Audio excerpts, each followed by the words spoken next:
What would you do if your everyday job turned into a nightmare you couldn't escape? Today, we bring you 3 terrifying tales from the golden arches of McDonald's. Stories that prove even the most ordinary places can harbor extraordinary horrors. From sinister customers to unexplainable encounters, these true stories will have you questioning if you'll ever visit your local fast food spot the same way again.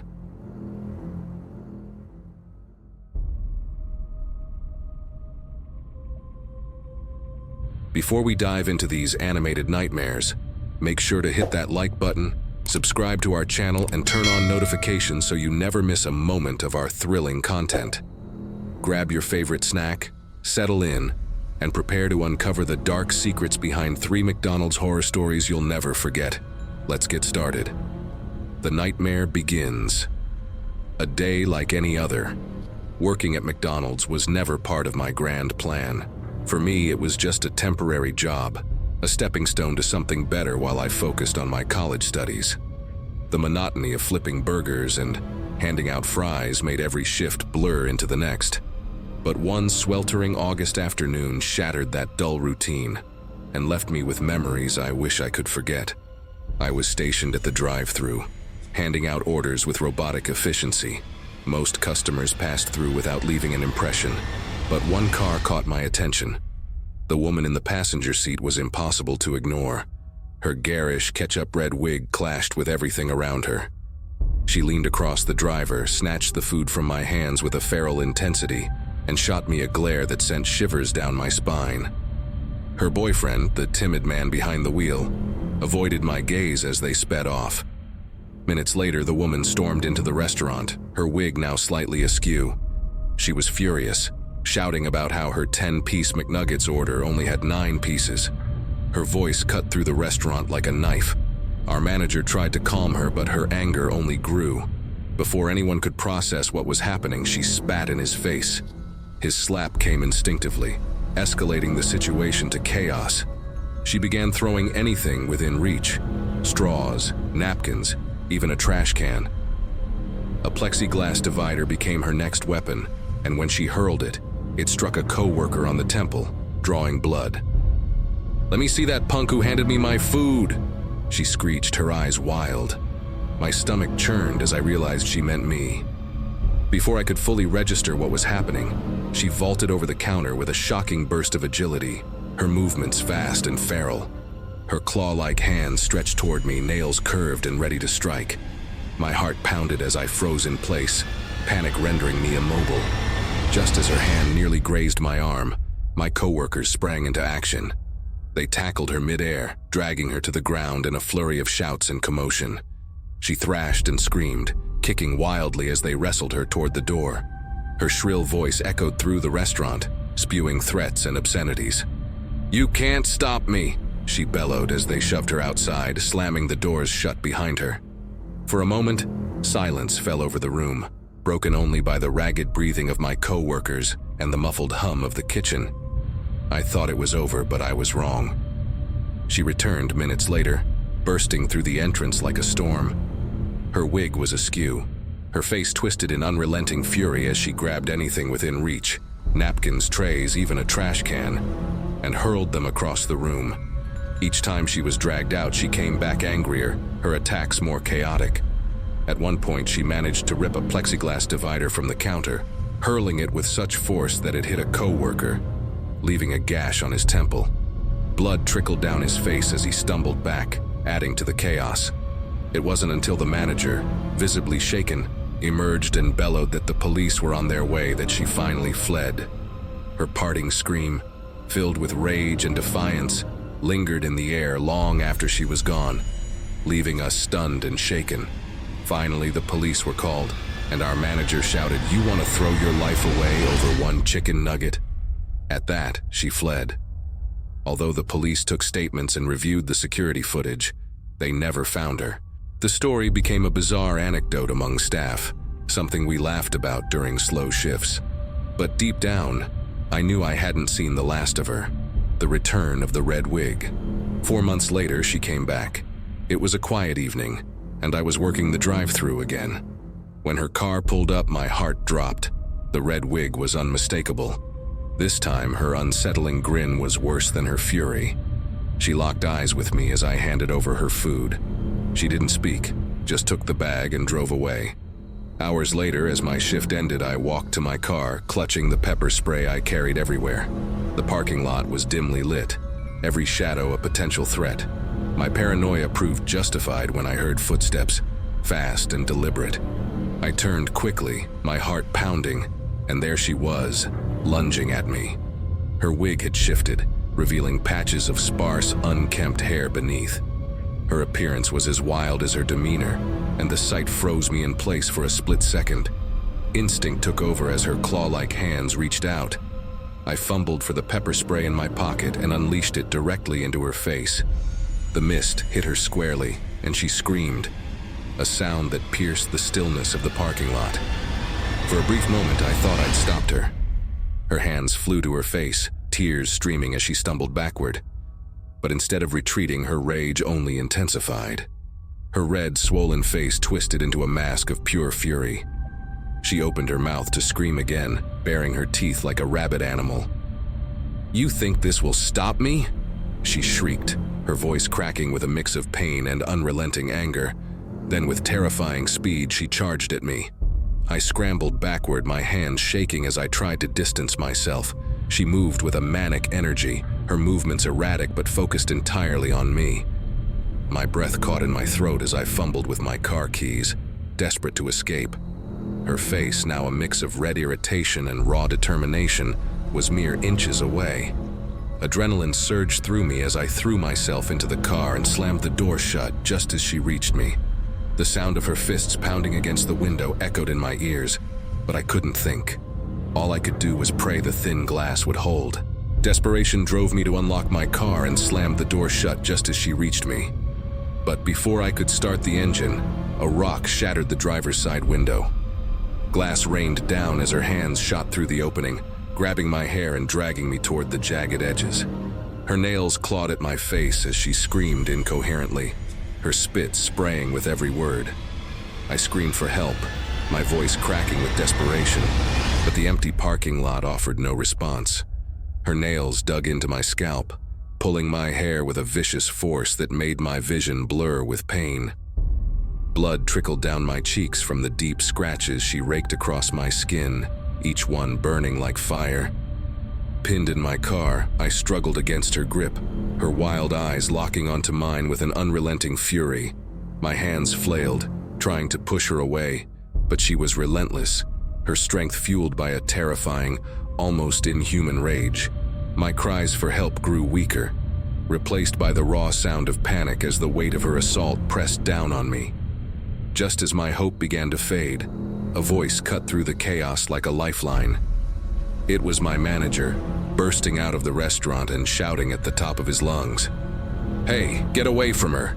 he roared, his voice carrying both authority and fear.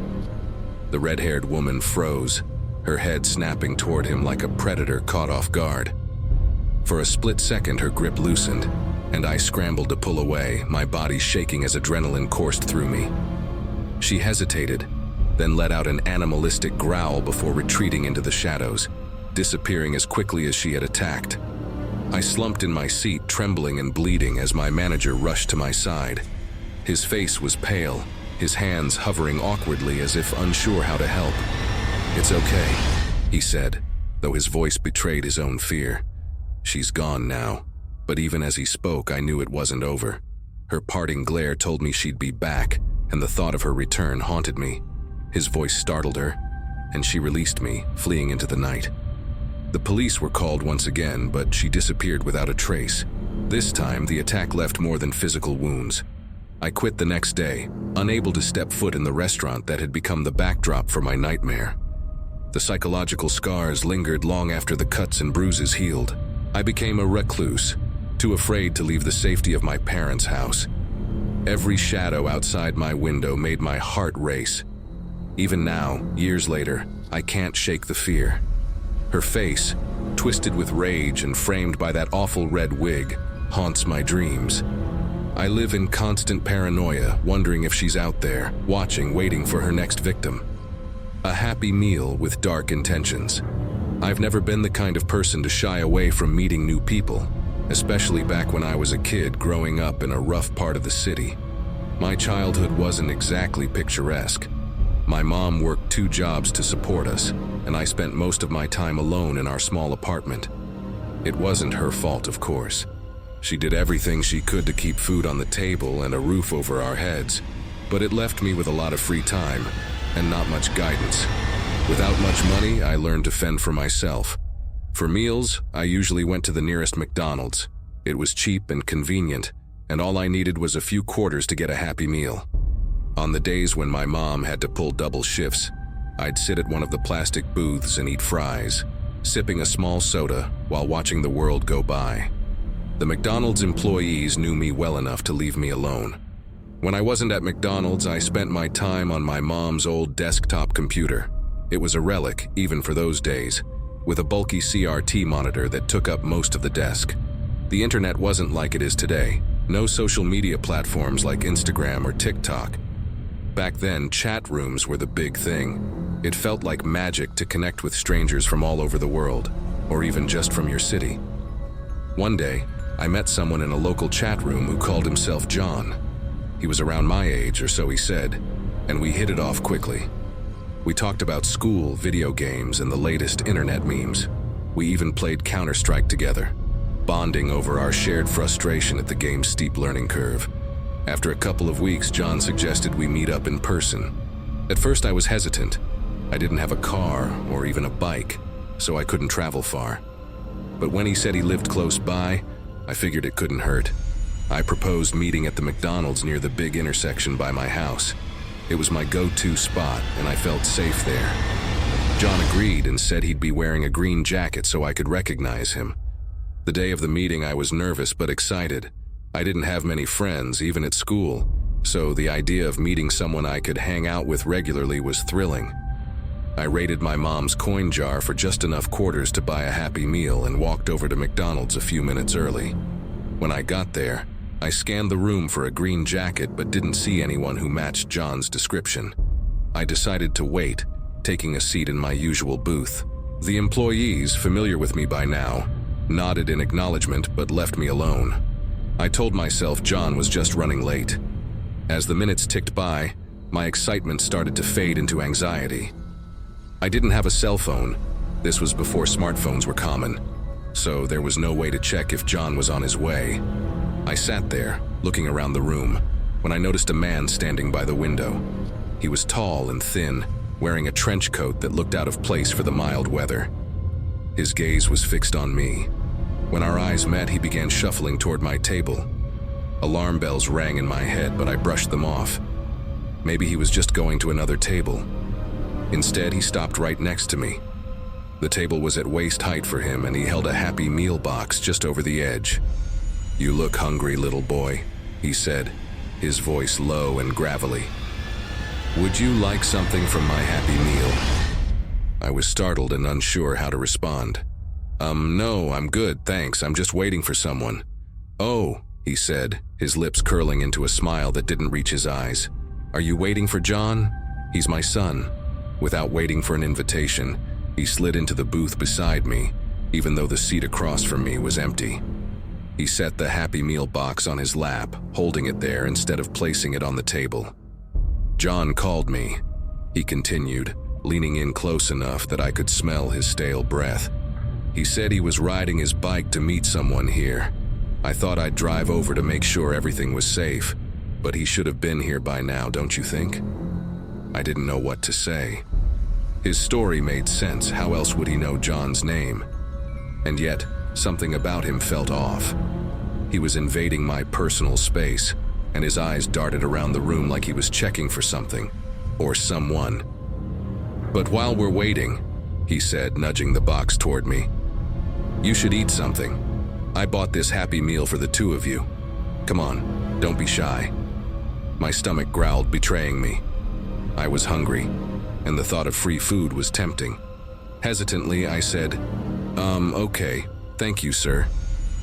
"Yeah, that's all," he replied, his voice barely a whisper. "Just reach in there and grab something. Be fair to John, though. Don't take the best toy." He opened the box slightly, keeping it on his lap. I couldn't see inside, but I reached in anyway. My fingers brushed against something that didn't feel like food or a toy. It was clammy and cold, and when I tried to pull it out, it wouldn't budge.